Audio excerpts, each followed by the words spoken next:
Hello guys, कैसे हैं आप लोग। उम्मीद करता हूं अच्छे होंगे। तो आज हम आ चुके हैं नए चैप्टर के साथ, जो कि हमारा चैप्टर है जेनेटिक्स, चैप्टर 5 क्लास 12 का। हम नोट्स बना रहे हैं आपके लिए।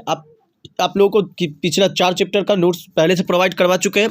अब मेरा पाँचवा चैप्टर का नोट्स है जेनेटिक्स का।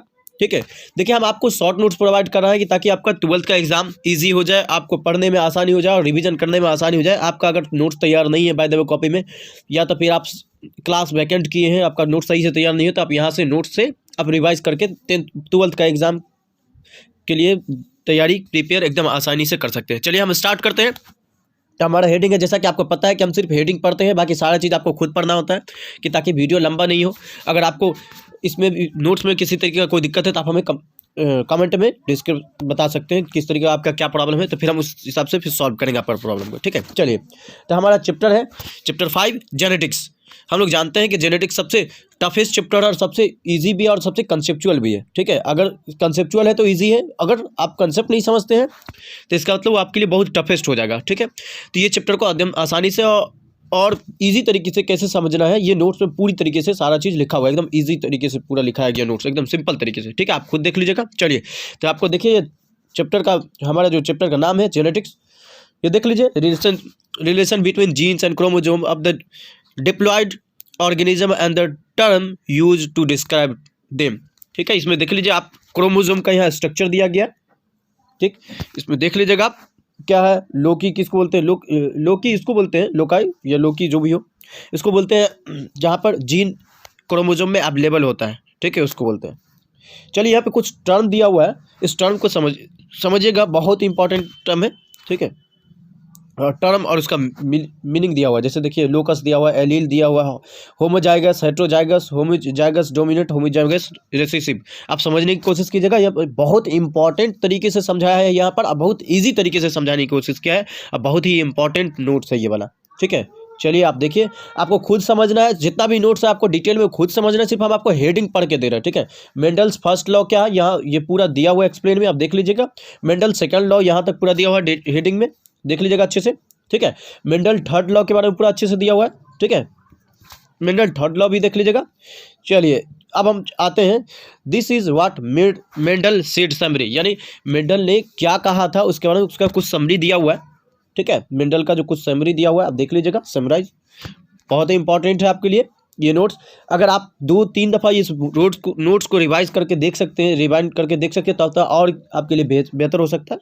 देखिए, आप पूरा अच्छे से देख लीजिएगा।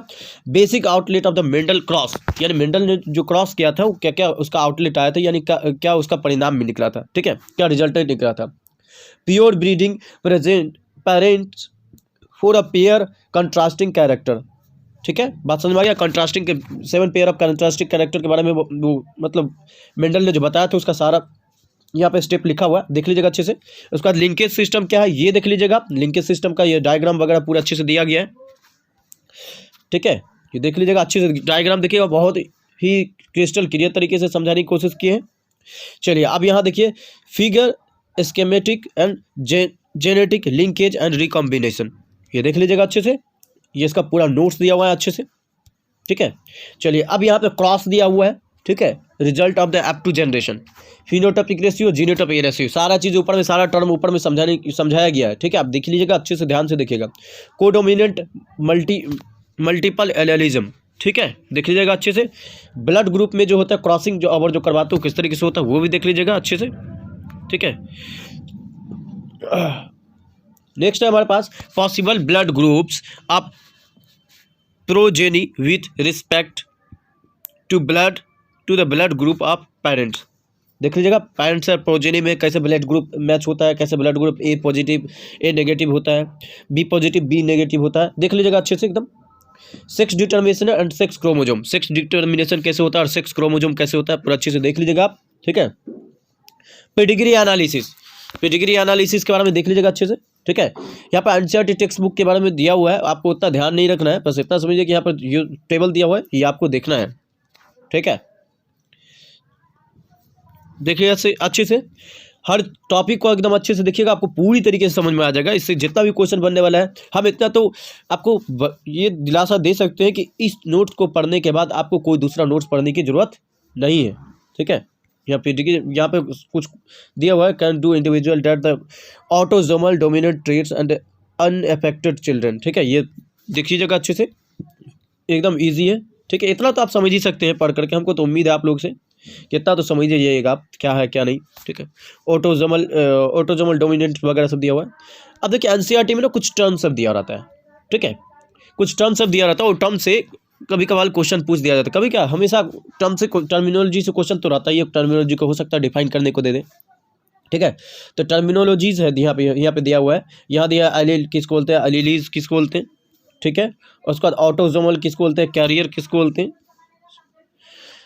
ये देख लीजिएगा आप अच्छे से, पूरा सारा टर्म को आपको अच्छे से समझना है। ये टर्मिनोलॉजी सब है। ठीक है, ये टर्म है जिसको आपको समझना है, टर्म वगैरह सब है।